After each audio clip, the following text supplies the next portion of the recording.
nu mu tudd sax mu mun a am force comme ça ñu jox ko liberté provisoire ñaar boobu tam dégg naa ko fi man je pense que vous devez être plus ambitieux que ça. Vous devez exiger la libération pure et simple de Pape Alé parce que Pape Alé lan la fi def est-ce que Pape Alé dafa def fii trafic de drogue est-ce que Pape Alé dafa def trafic de passeport diplomatique est-ce que Pape Alé dafa def détournement de deniers publics te li ñu wax ne loolu la def bu fekkee moom moo ko def ci liggéeyam la ko defee melul ni man mi nga xam ne dama toog sama kër ma def ko ci liggéeyam la ko defee te loolu liggéeyam may na ko mu def ko te li ñu wax ne loolu la def te ñu jiñ ko amul parce que ki njëkk a génnee loolu mi ngi fii journaliste la mi ngi fii di doxi ay soxlaam lan moo tax dama ñu jëli ko il faut être plus ambitieux que ça leen da ngeen war a def solidarité boo xam ne tous les jours la presse devrait parler de ça loolu moo war a nekk une bi tous les jours chaque jour bu fekkee solidarité gu de corps boobu tey jii nii su ma attaqué woon fii benn journaliste immédiatement dañ may freiner soo demee ci benn télé wala nga dem ci benn rajo boo waxee ci benn journaliste wala nga wax ci benn maison de presse rek immédiatement dañ lay freiner lu tax parce que solidarité boobu ngeen bëgg mais lan moo tax bu ñu jàppee kenn si yéen du ngeen def solidarité wala da ngeen defe ne yéen vous n'êtes pas concerné fii ñun ñëpp fi nekk ci sursis journaliste caméraman ak ku mën doon même ku toog ci bureau fële di bind ñëpp ci sursis lañ nekk donc libérer Pape Alé moo war a nekk le mot d'ordre. Libérer Pape Alé, libérer Pape Alé, libérer Pape Alé. tous les jours si une bi chaque jour ci rajo yi ak télé yi loolu la ñu war a wax il faut être plus ambitieux que ça bu leen wax liberté provisoire su ngeen waxee liberté provisoire day génn après dañ koy wooyuwaat beneen jour comme ni ñuy def fii dañuy toog ba mu ñu xam ne léegi mu def liggéeyam ñu wooyu ko jàpp ko ñaari fan ñetti fan ñu naat libéré Pape Alé ñu delloowaat ñu libéré waat ko loolu ba kañ loolu mënul wéy. asalaamaaleykum mbokk yi lii ñu fi dajale tey defoon nañ ko bi ñuy soog a jàpp Pape Alé Niang muy conseil des médias ñu yaakaaroon ne nag duñ ko tàmbali duñ ko tollanti parce que yaakaaroon nañ ni bañ ci yegg si balaa ñu ci yegg si ñu bàyyi Pape Alé Niang waaye ci jamono ji ñu koy defee moo yées jamono ji ñu ko defee woon parce que dafa fekk ci temb fi ñu topp tembe Pape Alé depuis léegi mu mat semaine dafa nekk ci grève de la faim di xiifal boppam grève de la faim nag ci ñaari catégorie de personnes rek laa koy dégg mooy koo xam ni dañ koo xañ lu mu yellool mu xam ni jaaduwul mu yegg ba ci xiifal boppam wala koo xam ni dañoo jël toor bu mu deful teg ko jaay ko doole teg ko ci kaso bi te loolu mooy kaawu Pape Alé Niang moo tax mu préféré xiifal boppam fi ñu toll nii tembe nag defe naa ni xeex bi ñu ko sëmbee ba léegi gaa am na avancé waaye avancé bi dafa néew avancé bi mooy ajjuma bii ñu dëgmal ñaari fan la ci def ci la ñuy déglu Pape Alé sur le fond ñuy ñaan yàlla bu ñu ci yeggee te vraiment am njort ni comme Pape Alé deful lu war a tax mu tëdd kaso juge bi dina ko yëwénal ñu jox ko liberté provisoire maa ñu mettre ko sous contrôle judiciaire ñoo xam ni ñuy def buñ dee wéyal seen enquête parce que Pape Alé il est régulièrement domicilié au Sénégal il offre toutes les garanties de représentation li ñuy wax ci wàllu yoon maanaam fi la dëkk fi lay liggéeyee fii la am njabootam te dafa fas yéene toog ci réew mi continuer liggéeyam ku mel noonu nag mën nga koo bañ a téye ci kaso bi yéwénal ko bàyyi ko mu doxi soxlaam bu fekkee am nga enquête booy def nga poursuivre ko loolu daal njort nañ ko yaakaar ni buñ ci tolloo ba ñu koy déglu àjjuma bu avocat yam yi sàkkoo lu mel noonu ci juge d'instruction bi dina ko permettre ñu ci am yaakaar nag bu dul loolu suñu yaakaar dina yeggee ko te bu ñu ci tolloo dinañu gën a baral xeex bi boobu ba léegi ñi ngi def plan d'action boo xam ni lépp luñ ci def ay acte responsable la yemale ko nag fi xeex bi yoll mais bu ñu demee ba nga xam ne déglu nañ ko te bàyyiwuñ ko defe naa dina xeex bi dina gën a tàng demuñu ci bay bokk boycotté activité gouvernementale maanaam lépp loo xam ne gouvernement bi da koy def di ci yëngatu ñun ñu won ko ginnaaw demuñu ci ba bañuñu ci ba def journée sans presse maanaam journée boo xam ni léppay taxaw ci mbiru def xibaar ci Sénégal ñaanuñu yàlla nag yegg foofu yaakaar nañ ni daal bala ñu fay yegg xëy na juge bi na ko yéwénal bu ko dégloo fekk avocat yi sàkku ci moom mu may ko liberté provisoire. Monsieur la Davis doon wax si les gens viennent le matin pour moi ils viendront le soir pour toi donc il faut que nit ñi xam loolu fii li fi Pape Alé def bañ jàpp ko chaque confrère chaque consoeur mën na la dal et en ce moment-là tu auras besoin de l'ensemble des forces de ce pays-là démocratique de ce pays pour que ñu tirer le vraiment de cette situation. Donc li may wax moo di combat bi il faut que ñu intensifier il est vrai que ñii kenn amul seen fay li ñu mën ñu ngi koy def mais ñun dañ leen war a dooleel non seulement indi ci sunu xel indi seen xalaat def ci sunu doole def ci sunu xaalis parce que un confrère qui est en train de croupir dans les geôles de Sébikotane alors qu'il n'a absolument rien fait man quand j'entends même les gens parler de procès je dis non Pape Alé ne doit même pas aller en procès il n'a fait absolument rien qui puisse lui valoir aujourd'hui un procès il a fait son devoir de journaliste il doit être élargi parce que absolument il n'a absolument rien fait maintenant vouloir accréditer comment dirais-je la thèse d'un procès éventuel man je n'adhère pas à ça nañ ko bàyyi parce que deful dara il n'a fait que son travail de journaliste dans les pays démocratiques journalistes bu ñu defoon lii tey dañu war a féliciter l'histoire de Watergate est là les gens qui l'ont fait on les a félicités ils sont restés dans l'histoire Mediapart barki démb quand on a voulu les censurer gis nga comment les gens sont mobilisés pour ça je crois que ce même combat nous devons aussi le mener pour Pape Alé encore une fois combat bi du pour Pape Alé ku ko def sa bopp nga ko defal parce que nag ñun ñëpp nous sommes dans l'antre vraiment du cyclone ku yàlla xam ne bu ñu paree ci moom bu ñu ko bàyyi mu jàll en tout cas man je suis déjà sur le liste il paraît on a fait circuler une liste mais je dis man li may def du ma ci mës a arrière qu'on me mette en prison qu'on me tue qu'on me liquide ça c'est pas mon problème l'essentiel c'est que le travail que je suis en train de faire je le ferai en toute conscience mën naa juum ci sama liggéey ok mën naa ci juum mais li watoon ne mooy li may def dama koy def sama aqulaayu taala te seetuma ci leneen dudul sama mbëggeel pour ce pays là et je sais que ñi fi nekk yëpp ils ont le même amour pour ce pays là et je crois que presse Sénégal dañu sonn d'abord les gens travaillent dans de très mauvaises conditions les régimes qui passent ici n'ont rien fait pour la presse sénégalaise donc je crois qu'il y a des combats que nous devons mener de façon vraiment intense vraiment su ma wax bi mi nga bëgg a gudd naa ko yemale fii pour wax encore une fois na ngeen gën a takkuwaat xoolaat encore suñu yeneen méthodes yu ñu war a mën a jël pour contraindre parce que gis nga affaire bi gis nga buñ ci xeexul Pape Alé du génn suñu xeexul réellement c'est vrai que ñi ngi xeex mais il faut qu'on intensifie la lutte il est temps de passer à un cran supérieur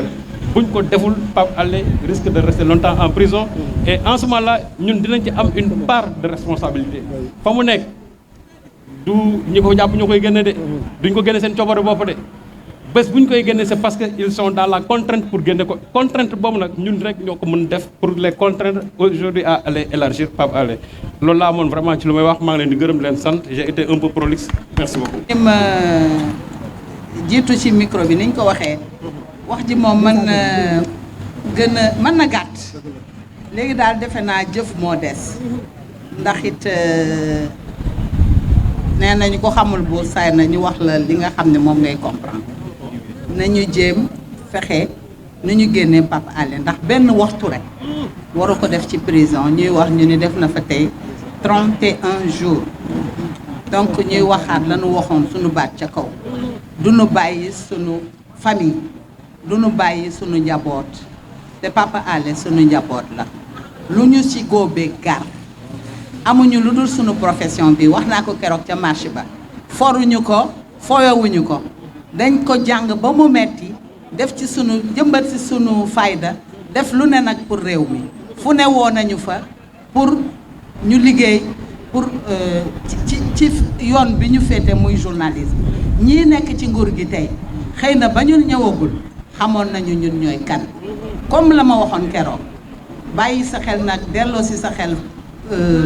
di séentu tuuti ci ginnaaw léeg-léeg day baax di fàttaliku àddina bi jarul yenn yi te yépp nag ci nettali la jëm fii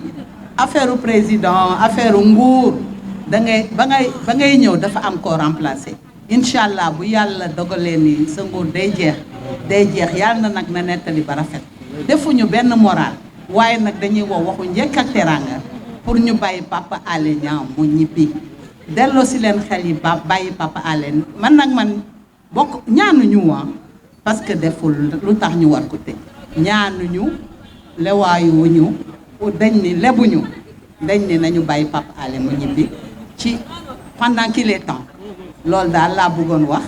wax ji jarul guddal waaye ñu ngi waxaat suñu takku ci seen côté xam ni yéenay suñu njaboot yàlla def na ñoo leen jiitu ci profession bi mais ñu ngi ci ba tey macha allah lu ngeen wax rek ñoom lañ foofu la ñu wax lu ngeen dagg lu ngeen joxoon ñu dagg amuñu ku dul yéen amu leen ñu dul ñun foofu lañ ko bëgg teg vraiment. Sens de mon engagement personnel ak sama engagement organisation bi nga xamante ni moom laa fi teewal muy mouvement Y'en a marre tey li may wax mooy ñaari yëf mooy premièrement jaajëfal mobilisation wu coalition des associations de presse boobu ba tey bàyyiwuñu gis nañu marche bu am solo biñ fi organisé jógee place nu mu tuddati école normale supérieure jëm Jet d'eau boobu ba tey bàyyiwuñu tey jii nii ñu organisé waat conseil de presse sama recommandation forte bi may def démb wax naa ko Ibrahima Lissa Faye mooy que conseil de presse bi mu muter vers un conseil de la démocratie sëñ Saliou Guèye bi nga xamante ni moom moo fi jóge léegi wax na ko bu fekkente ni dañu foog ni lii nii ça ne vise que c'est un acte isolé qui ne vise que Pape Alé Niang journaliste et qu'il faut se battre pour la libération que de Pape Alé Niang parce qu'il ne s'agit que de lui dañuy nax suñu bopp emprisonnement wu Pape Alé Niang ça participe d'une stratégie ak d'un choix d'un état policier d'un gouvernement bi nga xamante ni je l'ai dit c'est un état voyou buy utiliser ay pratiques yu voyou antidémocratique pour di noot ay citoyens on parle de Pape Alé Niang mais on peut parler de Abdou Karim Gueye Xurum Xaq yéen ñëpp xam ngeen ko c'est un activiste engagé pour ce pays pour des luttes Cheikh Omar Diagne aujourd'hui ils sont en prison les causes pour lesquelles ils sont en prison au pire des cas ça aurait dû peut-être faire l'objet d'un flagrant délit ñu juger leen seeni avocat ñu ñëw ñu défendre leen encore que dans un état de droit kenn du leen tëj pour les raisons pour lesquelles ils sont en prison aujourd'hui depuis des mois ils sont en train de croupir en prison de la même manière que d'autres Sénégalais yi nga xamante ni pour des raisons vraiment injustifiées antidémocratiques ñu ngi leen tëj ci kaso yi ci coobareewu nguuru Macky Sall googu tey moom moo tëj Pape Alé Niang suba Momar Diong lay doon gannaaw suba mu doon Dissa Préra gannaawaat suba mu doon je sais pas Ibrahima Lissa Faye en tout cas gannaawaat suba mu doon bépp journaliste bi nga xamante ni dafa jàpp ni il doit rester debout et il doit continuer de se battre pour les principes pour défendre les principes yi nga xamante ni moo tax mu engagé wu ci nu mu tuddati corporation journaliste loolu moo tax la recommandation que je fais et que Serigne Saliou a fait tout de suite mooy il faut que les forces se retrouvent il faut que tous les citoyens qui se battent pour la démocratie pour l'état de droit au Sénégal pour sauver le peu qui reste de notre démocratie que toutes ces forces se retrouvent pour man il n'en est pas question d'avoir encore beneen conseil de presse bi nga xamante ni ñun lay regrouper et que c'est pas ouvert à toutes les autres forces je pense que Ibrahima Lissa Faye am na ay jéego yu mu nekk di ci def vendredi prochain nee nañ dinañ ko déglu c'est de la poudre aux yeux c'est des gens qui savent jouer Abdou Karim Gueye ak ñoom Cheikh Omar déglu nañ leen depuis xaw ma ban vendredi ñu ngi ci kaso bi vendredi c'est juste de la poudre aux yeux parce qu'ils savent que ak grève de la faim bi nga xamante ni mu ngi koy def sénégalais yëpp di ko naqarlu dina am ñu ko naqarlu bugg jóg ñu créer loolu pour ñu dalal nit ñi pour que nit ñi ñu toog ñu jox leen Doliprane ñu naan buñ ko nangu vendredi ils vont l'écouter dans le fond du dossier bu ñu fi nekkee encore di nekk ñun dans notre conseil de presse au lieu d'aller à une autre échappe qui fédère toutes les forces de ce pays avocats yi dinañ déposer demande de liberté provisoire ñu bañ ko muy demee noonu il faudra 15 jours encore pour une autre requête donc man ce que je suggérerais mooy vendredi prochain dans l'après-midi qu'il puisse y avoir une grande rencontre qui fédère et la presse et toutes les forces démocratiques de ce pays et pour aller vers une grande manifestation pour la démocratie du Sénégal, pour la libération de tous les otages, de tous les Sénégalais qui sont injustement emprisonnés par ce régime voyou qui utilise des pratiques voyous pour di noot ay citoyens pour di xoqatal ay citoyens yi nga xamante ni ñu ngi jibal ay kaddu yi jëmul ak en tout cas li nga xamante ni moom moo arrangé nguuru Macky Sall. donc loolu laa amoon li may wax mu une recommandation je pense que Ibrahima Lissa Faye ak ñi mu àndal déjà ñu ngi ci yoon boobu il faut qu'on aille vers ça merci beaucoup. la jërëjëf yéen ñi fi teew ñëpp di leen sant di leen gërëm naaj bi tàng na mais teewul ñëpp a ngi toog et li ñu ko jaral xam nañ ko et yaakaar naa ne aussi dëgg la Pape Alé moo ñu fi tax a teew waaye aussi ñun suñu bopp aussi moo ñu fi tax a teew ndaxte ëllëg ñun ñi ñëpp mën nañu retrouver en prison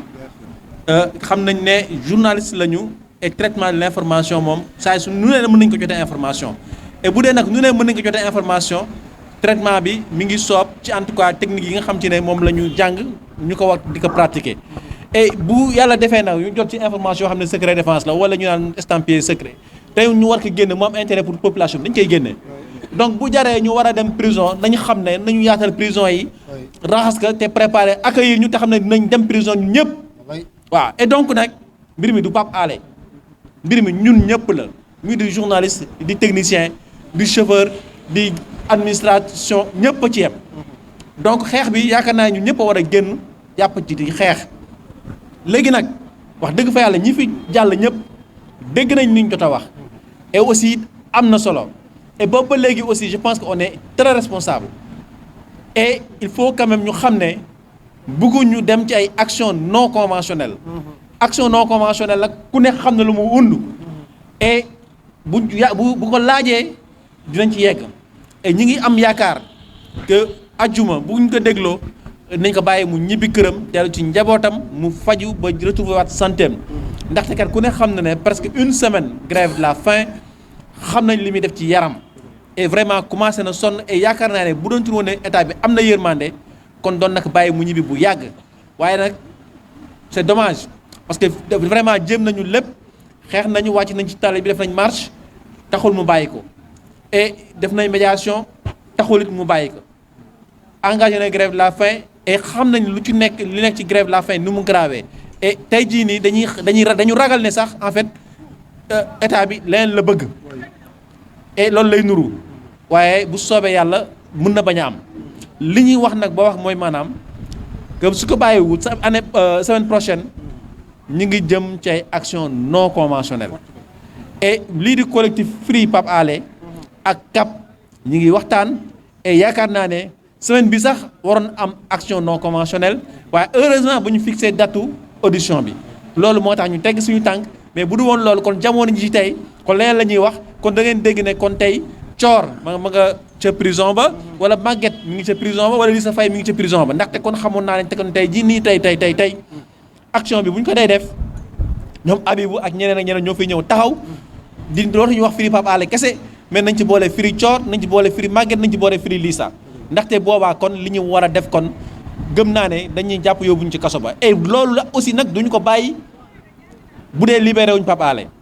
et ñi ngi wax boycott des activités gouvernementales suñu réunion bi passé xalaat nañu en tout cas décréter au moins 48 heures fii ak semaine bi di jeex nañ ci waxtaan ak ñi ñu ci war a waxtaanal vraiment parce que aussi boycott activité gouvernementale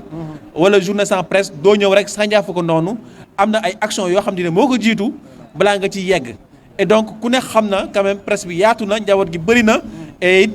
bëri na vraiment yoo xam ne war nañ ko mën a lijjanti suñu biir ba mu ñoŋ ñu mën a dem journée sans presse boobu noonu def lu ñuy wax maanaam journée sans presse ak aussi boycott des activités gouvernementales et bu ñu yaakaaree que dañuy boycotter activités gouvernementales yi rek yem ci nag dañuy nax seen bopp parce que commencé nañu rencontrer les ambassades et liñ ñu wax dégg nañ ko et yaakaar naa ne gouvernement bi jamono ji ñuy wax ni war na jot message et it am na aussi yeneen kuréel yu mag yoo xamante ne ñi ngi mel ni ay Reporters sans frontières ñi ngi mel ni Media Foundation ñooñu ñëpp aussi bind nañu état bi bind nañu CEDEAO bind IFEX bind congrès américain